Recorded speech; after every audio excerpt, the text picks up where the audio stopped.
I want to just start with Russia and Ukraine and talk about it from the perspective of the three leaders.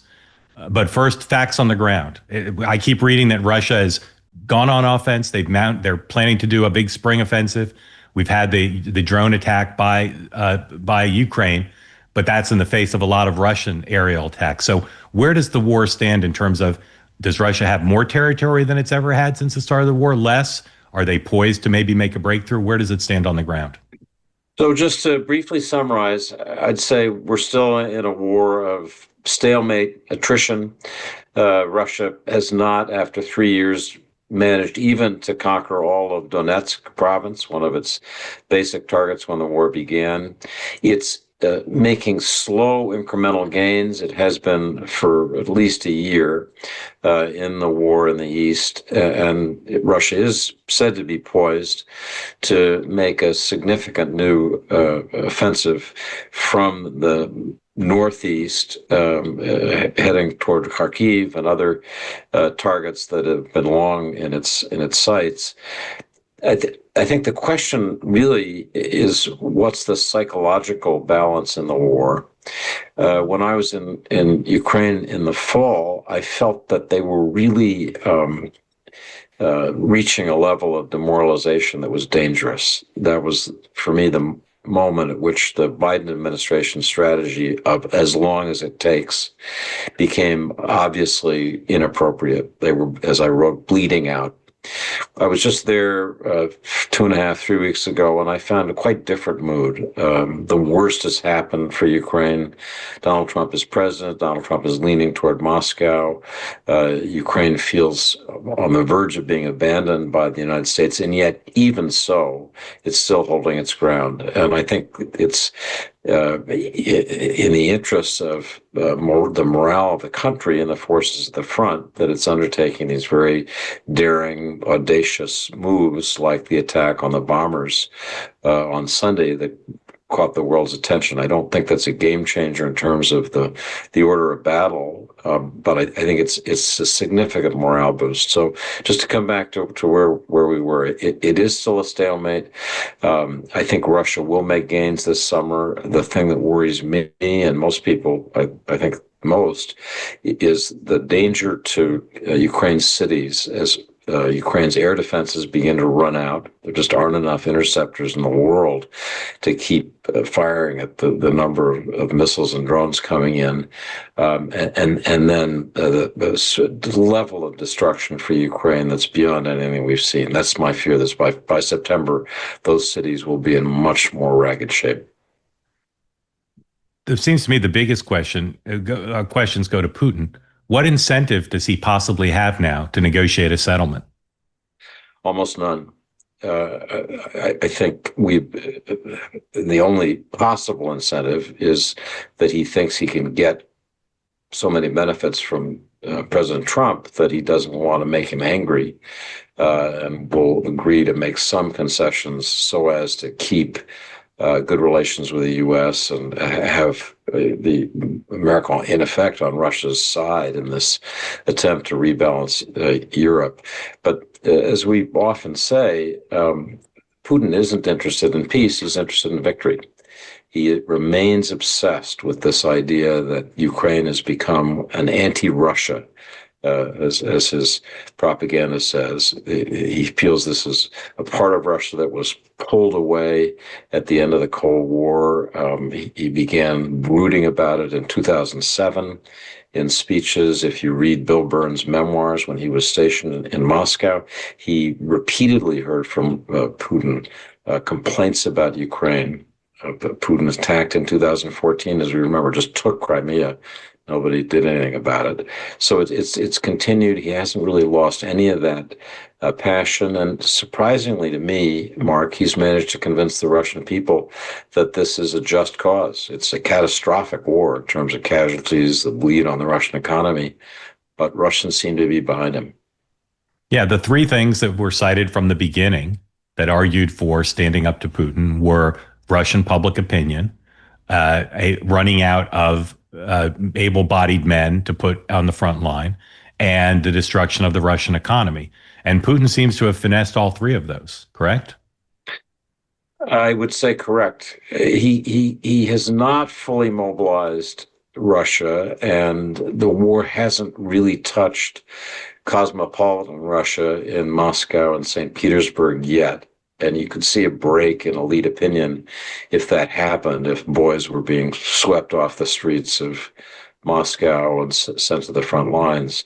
What Putin has done smartly is to offer so much money to often ethnic Russians, Chechens, Dagestanis.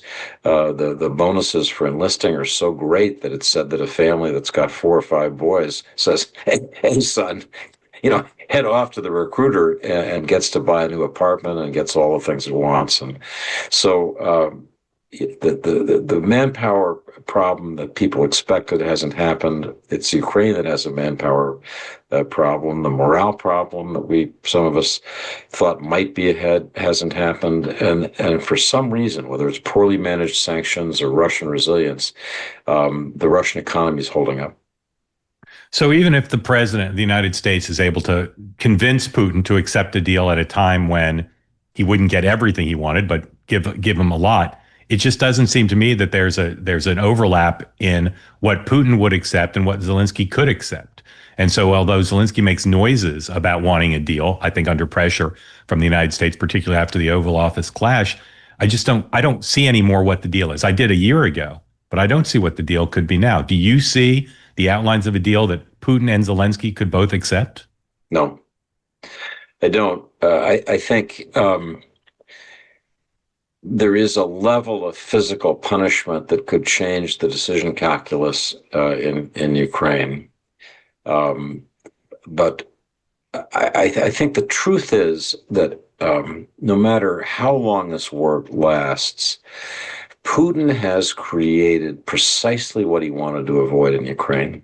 I mean, I think that's the important takeaway for people. Putin's obsession has been that Ukraine had become an anti-Russia on his border. How could that be? Ukraine is our heart. It's the heart of our church. It's the heart of our culture. And Ukraine now will be aligned with the West in its soul, in its military stance, for as far ahead as you can see, no matter what happens. I mean, Europe's going to come in to help them. Europe may this war may spread, but the point is Putin is going to fail in what was his initial war aim. You can be pretty confident of that. Even if there's a nominal political arrangement that seems to have a neutral Ukraine, the hatred, when you go to Kyiv, it's palpable. You hear it and feel it everywhere you go. So in that sense, I think Putin can't escape the mistake that he made. Before we get to President Trump and where he is at, Europe, there seems to be a more muscular attitude in Europe, not just towards this war, but in terms of building up defense capability. NATO commitments, at least on rhetorically, are growing larger.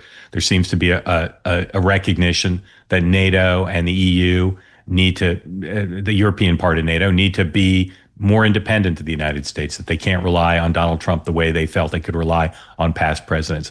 Do the European leaders have the will and the material and the funding to step in if they decide they want to help to give Ukraine what it needs to continue to fight the war if the United States steps away?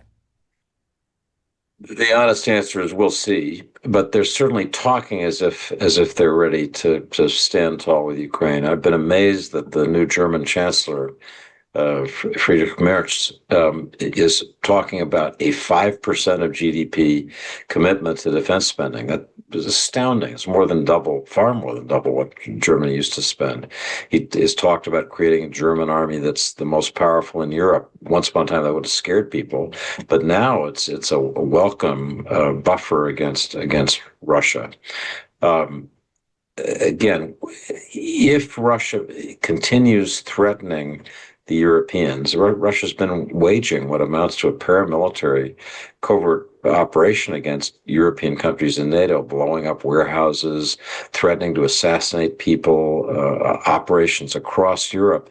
If that intensifies, as it could, if the price of resisting increases, Europe may lose this newfound courage. But for the moment, I've been genuinely impressed that the Europeans, after decades, Trump was right, after decades of ducking their responsibilities, are stepping up.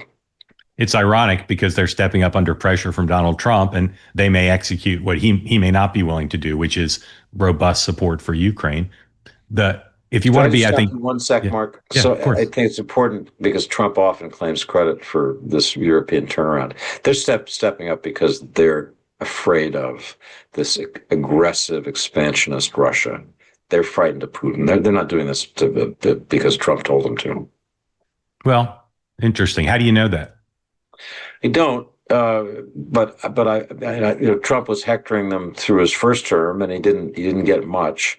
I just am describing the change that I've seen in European attitudes, especially in Germany, about the nature of the Russian threat. I mean, the Green Party in Europe, no friend of Donald Trump's, is among the most hawkish about defense, and that's because of a fear that Germany, what it represents, is under threat from this authoritarian Russia. So they're not pro-Trump, but they're pro-defense.